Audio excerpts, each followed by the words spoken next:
channel को subscribe जरूर करें और साथ में बेल आइकन को दबाना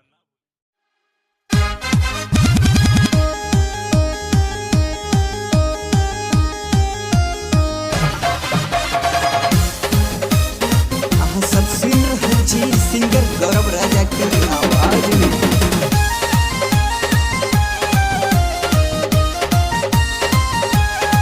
सैया कार्तिक में घर चलिए दौरा लगा घाटी जैता पिया छठ में गाम आब जैता दौरा लगा घाटी जैता दौरा लगा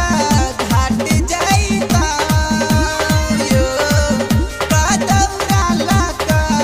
घाटी जैता केला नारियल के